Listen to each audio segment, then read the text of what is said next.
आज आम बनइबा मूला शाग पत्रर पिठौ भजा। से मूला शाग पत्र देखो मु धोईकी नहीं फ्रेश फ्रेश मूला शागर पत्र ट्राए करेंगे। कौलिया पत्र टिके नेबे हल्दी हल्दीरा बुढ़ा पत्र आप फिंगिदेवे आ तार जो डेम्फटा अच्छी से स्टेम को आप पूरा काटी दिंतु। तापर ये पत्र को ना आप पूरा फाइनली चॉप कर दिंतु। जिते पतला पतला जिते छोट छोट काटिबे सेते भल आते क्रिस्पी बनइबो सेते शीघ्र आपणकर शाग भी सीझीजिवो। तो से मुझे आमर शाग को पूरा रफली पूरा फाइनली चॉप कर दोची।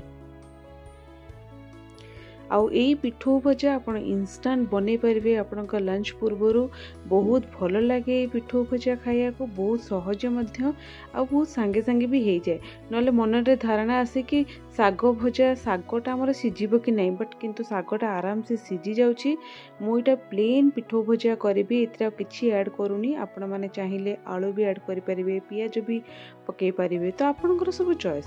तो मु एठी शाग काटला परे कंचा लंका रसुण आउ एठी हमर पियाज को देखो। पियाज तो मु हमर माने छुरी रे काटी देथली, टिके बड़ बड़ खंड थिला, बट मु ताको ए चॉपर रे आहुरी टिके फाइनली चॉप कर देबी, जहाँ फल से शाग सहित भल से मिसीज। बेसी बड़ बड़ आलू हो कि पियाज हो को रखिबेनी, जिते फाइनली चॉप करेंगे आपणकर पिठौ भजा सेते क्रिस्पी और शीघ्र सीझिब।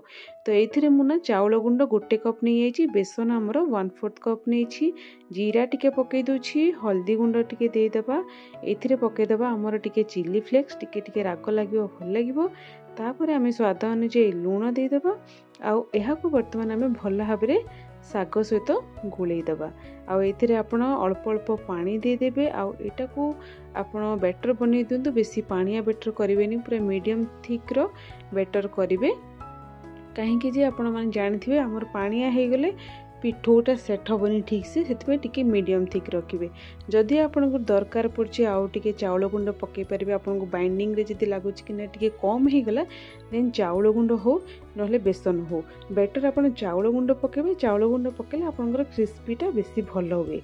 तो से मुझे चाउल गुंड पकईकि आमर मीडियम थिक रो बैटर बनईदेली। तावारे गरम करमर सोरष तेल, आपड़ चाहिए रिफाइंड तेल भी यूज करेंगे, किंतु सोरष तेल रे आर बास्नाटा बहुत भल आसे।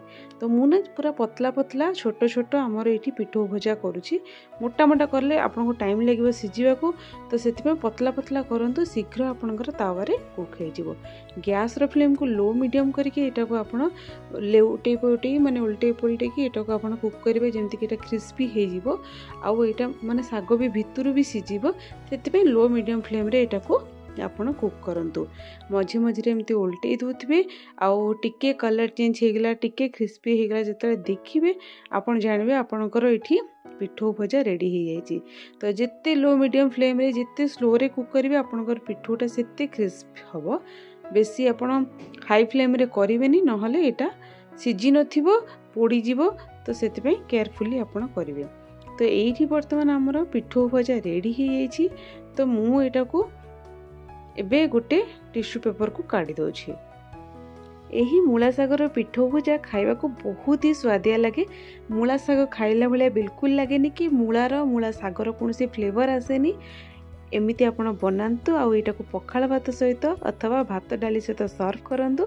वीडियो जदि भल लगिला मो चैनल हाणीशाला को सब्सक्राइब करे बिल्कुल भी भूलंतुनी। Thank you.